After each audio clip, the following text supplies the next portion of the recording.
Hey folks, this is Andy Thompson. It's Friday, November 21st, and these are 3 breaking headlines in the cybersecurity world that you need to know about.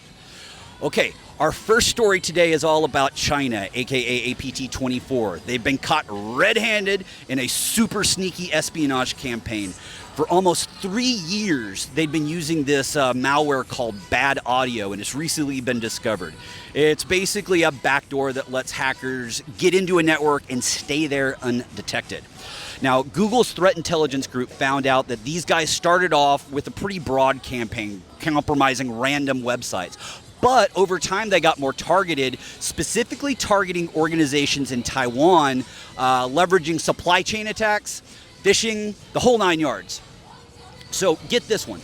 In one attack, they hijacked a Taiwanese digital marketing company multiple times and then injected malicious JavaScript into software libraries that matriculated downstream. So in the end, they affected over 1,000 different websites through this one breach. And what makes BadAudio so nasty from like a researcher's perspective is severalfold. It's written in C++, it's heavily obfuscated, so it's really meant to make it very, very hard to analyze and detect. They also use this technique called control flow flattening that basically makes it a nightmare for a reverse engineer to reverse engineer. So anyway, once this thing gets on your Windows machine, it grabs the system information, credentials, a whole bunch of information, and sends it off to a encrypted C2 server offsite. And here's how they were doing. They were using fake pop-ups for software updates to actually trick people into clicking and all sorts of stuff. One thing that got me was they were using and impersonating animal rescues and charities for their phishing, which is pretty darn low, right? All right, our next story. This one is kind of ironic. Remember how I told you about how Clop was, the ransomware group, Clop, they were exploiting a 0-day in Oracle's e-business suite? Well, get this, folks. Clop actually went after Oracle themselves. Yeah, they used the own 0-day against Oracle. They exploited this 0-day on Oracle e-business suite to break into the Oracle systems, which I know that's kind of makes sense, right? But here's the thing. Oracle delayed releasing patches for this very thing back in October.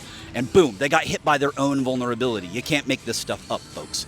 So Oracle's name popped up on the leak site for a hot minute before it mysteriously vanished, which probably means that Oracle had to negotiate with the hackers to keep things under wrap.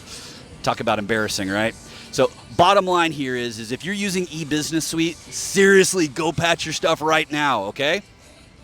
And for our last story of the day, we've got some drama in the AI world, and I'm going to spill the tea for you, okay? This whole controversy is brewing around Perplexity's Comet AI browser.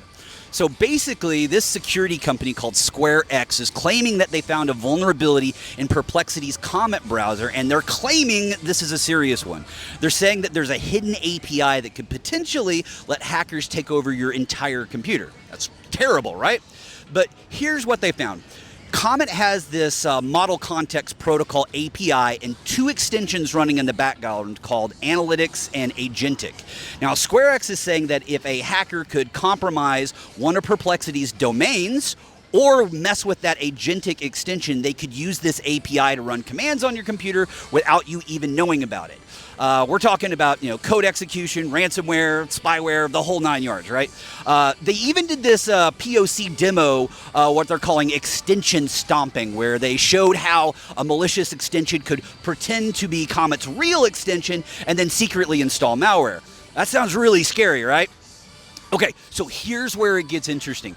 Perplexity, they ain't having none of this, okay? They came out swinging, calling this whole thing fake security research and saying that this scenario is totally contrived. They're basically saying, yeah, nice try, but this isn't an actual real threat. And honestly, I think they may have a point. Perplexity pointed out that this attack, for it to work, you'd actually need to manually install a fake extension, or you'd have to trick the user pretty hard. Or you might have to have an insider mess with the real extension, but that's a really high bar for an attack.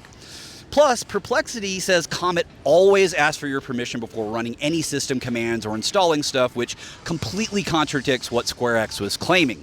So yeah, Perplexity did add some extra security measures just to beef it up and be safe, but they're standing firm by this vulnerability and saying it's more theoretical than practical. No real user is at risk under these sorts of circumstances, and I actually agree. But you know what? This whole thing does highlight something that's really important, okay? We're all starting to adopt AI more and more, and we need to think about the security implications, okay, folks? These are powerful tools, and with great power comes, yeah, you know the rest. All right, so that's the tea on the Comet browser drama, right? What do you guys think? Let me know what you think in the comments. Until next time, this is Andy Thompson, signing off.